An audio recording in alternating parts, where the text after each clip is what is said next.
Assalamualaikum warahmatullahi wabarakatuh. Para siswa semua yang berbahagia, pada kesempatan kali ini Bapak ingin menjelaskan tentang kehidupan manusia purba dan asal-usul nenek moyang bangsa Indonesia. Oke, sebelumnya bisa kita lihat peta konsep pada materi tentang manusia purba dan asal-usul nenek moyang bangsa Indonesia, tepatnya pada KD 3.3. Sebelum kita masuk ke asal-usul nenek moyang bangsa Indonesia, kita akan membahas terlebih dahulu tentang manusia purba di Indonesia. Manusia purba dikenal juga atau disebut juga sebagai manusia praaksara karena manusia tersebut belum menggunakan tulisan untuk berkomunikasi, jadi lebih tepat disebut sebagai manusia praaksara. Kemudian manusia purba banyak sekali ditemukan di wilayah Indonesia, terutama di Pulau Jawa. Yang pertama adalah tentang manusia purba. Bagaimana cara untuk mengetahui kehidupan manusia purba yang hidup pada masa awal? Ada dua cara, yaitu melalui sisa-sisa manusia, tumbuhan, dan hewan yang telah membatu atau biasa disebut dengan istilah fosil. Kemudian juga melalui benda-benda peninggalan sebagai hasil budaya manusia, alat-alat rumah tangga, bangunan, artefak, perhiasan, senjata atau fosil manusia purba yang diketemukan. Kehidupan manusia purba di Indonesia diketahui melalui peninggalan fosil tulang belulang mereka. Fosil-fosil tersebut meliputi tengkorak, badan, dan kaki.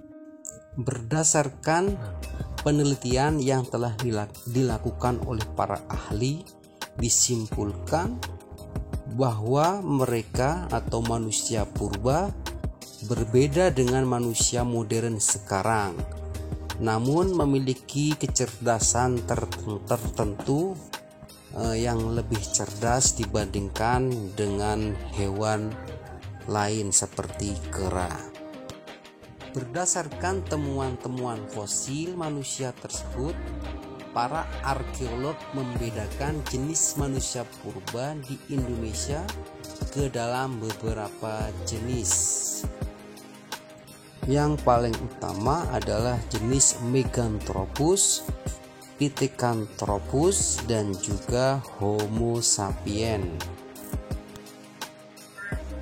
Meganthropus paleojavanicus atau disebut juga manusia besar tertua dari Jawa adalah jenis manusia purba yang paling primitif yang pernah ditemukan di Indonesia, tepatnya di Jawa. Fosil Meganthropus pertama kali ditemukan oleh arkeolog yang bernama Frans Koningsvold dan juga Weidenreich antara tahun 1936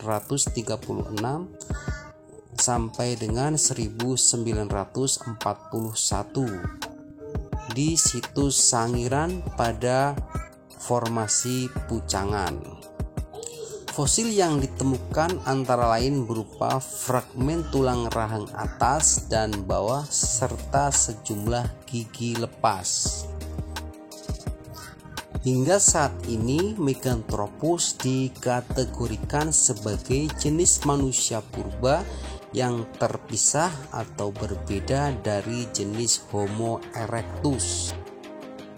Berdasarkan hasil penelitian fosil-fosilnya, para ahli menyimpulkan bahwa Meganthropus paleojavanicus memiliki ciri-ciri antara lain hidup pada masa Pleistosen awal, memiliki rahang bawah yang sangat tegap dan geraham yang besar, memiliki bentuk gigi yang homonim, memiliki otot-otot kunyah yang kuat, dan bentuk mukanya masif dengan tulang pipi yang tebal, tonjolan kening yang mencolok, dan tonjolan belakang kepala yang tajam serta tidak berdagu.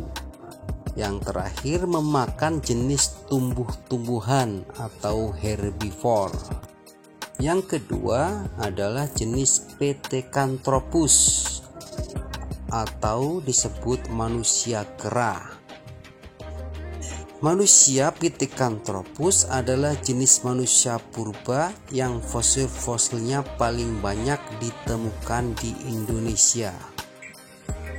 Fosil Pithecanthropus pertama kali ditemukan oleh seorang arkeolog dari Belanda, yaitu Eugen Dubois pada tahun 1891 di Trinil, Ngawi, berupa atap tengkorak dan tulang paha. Berdasarkan temuannya tersebut, Dubois menamainya dengan istilah Pithecanthropus erectus atau yang berarti manusia kera yang berdiri tegak. Di samping Pithecanthropus erectus, jenis Pithecanthropus lainnya yang ditemukan di Indonesia adalah Pithecanthropus robustus atau manusia kera yang besar, dan Pithecanthropus mojokertensis atau manusia kera dari Mojokerto.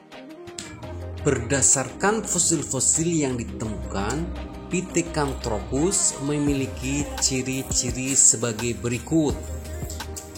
Pithecanthropus hidup pada masa Pleistosen awal dan juga Pleistosen tengah, diperkirakan sekitar 1 juta sampai 1,5 juta tahun yang lalu. Tinggi badan sekitar 168 sampai 180 cm dengan berat badan rata-rata 80 sampai 100 kg. Berjalan tegak, volume otaknya sekitar 775 cc sampai 975 cc. Batang tulang lurus dengan tempat-tempat perlekatan otot yang sangat nyata.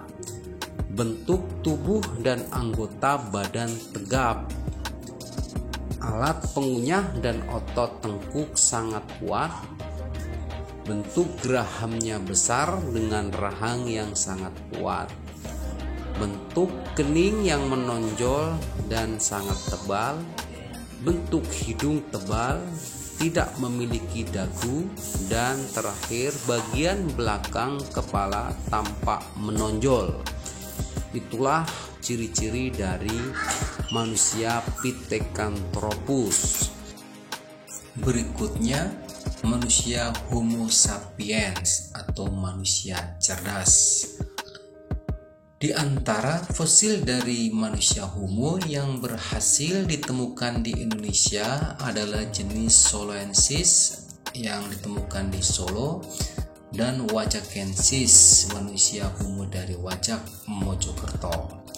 Secara umum, Homo sapiens memiliki ciri yang lebih progresif dibandingkan dengan Pithecanthropus. Di antaranya antara lain, volume otak bervariasi antara 1000 sampai 1450 cc. Otak besar dan otak kecil sudah berkembang, terutama pada bagian kulit otaknya. Kemudian tinggi badan sekitar 120 sampai 210 cm dengan berat badan rata-rata sekitar 30 sampai 150 kg. Tulang dahi dan bagian belakang tengkorak sudah membulat dan tinggi. Otak tengkorak mengalami penyusutan. Alat kunyah dan gigi mengalami penyusutan. dan berjalan dan berdiri tegak serta sudah lebih sempurna. Demikian penjelasan mengenai manusia purba di Indonesia. Sekian, terima kasih atas perhatiannya. Assalamualaikum warahmatullahi wabarakatuh.